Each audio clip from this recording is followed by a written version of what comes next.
ఈ జాగ్రత్తలు పాటించండి కాల్ చేసినప్పుడు. గురువుగారు, రాబోతుంది తొలి ఏకాదశి. రేపు తొందరలో తొలి పండుగ. మనకి ఇక్కడి నుంచే మనకి పండుగలు అనేవి స్టార్ట్ అవుతూ ఉంటాయి అన్నారు. ఈ తొలి ఏకాదశి విశిష్టత గురించి చెప్పండి గురువుగారు. శ్రీ మహాగణాధిపతయ నమః. ఐం మహాసరస్వత్యే నమః. శ్రీ లలితాంబికాదేవియే నమః.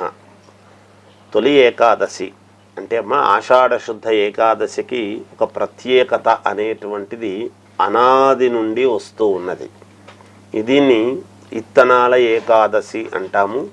రైతులు పంటలు వేసుకోవటానికి ఈ ఏకాదశి నాడు విత్తనం వేయడం అనేది జరుగుతుంది.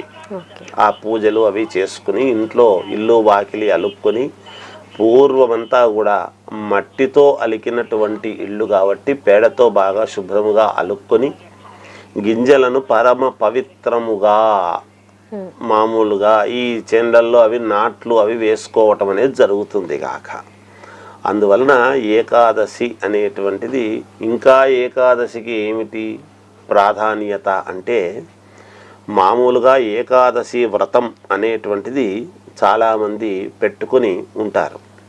ఆ ఏకాదశి వ్రతం యొక్క ప్రాశస్త్యం ఏమిటి అంటే, మనము ఎన్నో వ్రతాలు చేస్తూ ఉంటాం. ఒక వినాయక వ్రతం, వరలక్ష్మి వ్రతం, సత్యనారాయణ స్వామి వ్రతం, ఇలా అనేక అనంత పద్మనాభ స్వామి వ్రతం, తర్వాత ఇంకా దత్తాత్రేయ స్వామిది అనఘాష్టమి వ్రతం అని ఇట్లాంటివి ఏవేవో చేస్తూ ఉంటాం. ఎన్నో వ్రతాలు ఉన్నాయి.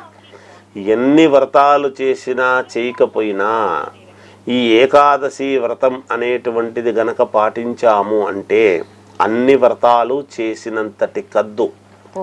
మిగతా వ్రతాలు ఎన్ని చేసినా ఏకాదశి వ్రతము చెయ్యకపోతే ఫలితము రాదు అంటాడు. అంటే దీనికి ప్రామాణికం ఎలా ఏమిటి అంటే, ఏది మనము పూజ మొదలు పెట్టినా గణపతిని మనము ప్రాధాన్యతగా చేసుకున్న తర్వాత గాయత్రి జపము చేసిన తర్వాతనే చేసుకోవాలి.